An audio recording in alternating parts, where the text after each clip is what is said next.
ആട് വളർത്തലിൽ വേനൽക്കാല പരിചരണം. പൊതുവെ ചൂടുള്ള കാലാവസ്ഥയോട് യോജിച്ചു പോകുന്നവരാണ് ആടുകൾ. അതുകൊണ്ട് തന്നെ ലോകത്തിലെ പ്രധാനപ്പെട്ട ആട് വളർത്തൽ മേഖലകളെല്ലാം തന്നെ വരണ്ടതും ചൂടുള്ളതുമൊക്കെയാണ്.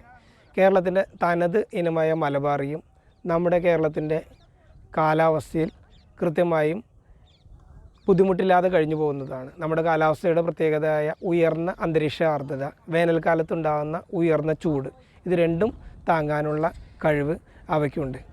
ഇതിൻ്റെ ഭാഗമായിട്ടുള്ള സമ്മർദ്ദം അവയെ ബാധിക്കുമെങ്കിലും അത്തരം സമ്മർദ്ദങ്ങൾ അവയുടെ ഉൽപ്പാദനത്തെ ബാധിക്കുന്നില്ല എന്നതാണ് പൊതുവെ പല പഠനങ്ങളും തെളിയിച്ചിരിക്കുന്നത്.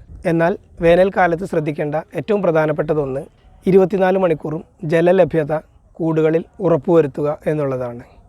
നമ്മൾ പലപ്പോഴും മറന്നു പോകുന്ന ഒരു പ്രധാനപ്പെട്ട കാര്യമാണ്. ആടുപോലെ കുറച്ച് വെള്ളം കുടിക്കുന്ന ജീവികൾക്ക് പോലും തുടർച്ചയായും സ്ഥിരമായും വെള്ളത്തിൻ്റെ ലഭ്യത ഉറപ്പുവരുത്തണമെന്നുള്ളത്. മറ്റൊന്ന്, വേനൽക്കാലത്ത് ഇടയ്ക്കെങ്കിലും ലഭിക്കുന്ന വേനൽമഴയാണ്. വേനൽമഴ കഴിഞ്ഞ ഉടനെ പലപ്പോഴും നമ്മുടെ നാട്ടിൽ കാണുന്ന ഒരു പ്രധാന പ്രശ്നമാണ് ഈച്ച ശല്യം. ഈ കാലത്തുണ്ടാകുന്ന പ്രധാന പ്രശ്നങ്ങളിലൊന്നാണ് വളരെ ചെറിയ മുറിവുകളിലും തൊലിപ്പുറമേ ഉണ്ടാകുന്ന ചെറിയ പാടുകളിൽ പോലും മുട്ടയിട്ട് പുഴുവായിരിക്കുന്ന ഒരവസ്ഥ. ഈച്ചകളാണ് ഇതിലെ പ്രധാന വില്ലന്മാർ.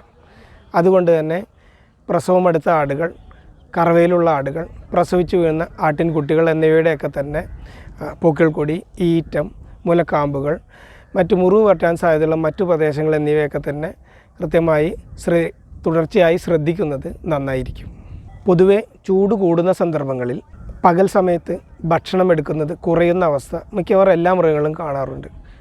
അതുകൊണ്ട് തന്നെ ആടുകളിലും നിങ്ങൾ കൊടുക്കുന്ന ഭക്ഷണം അല്പമെങ്കിലും കൂടുതൽ വൈകുന്നേരം കരുതുന്നത് നല്ലതാണ്.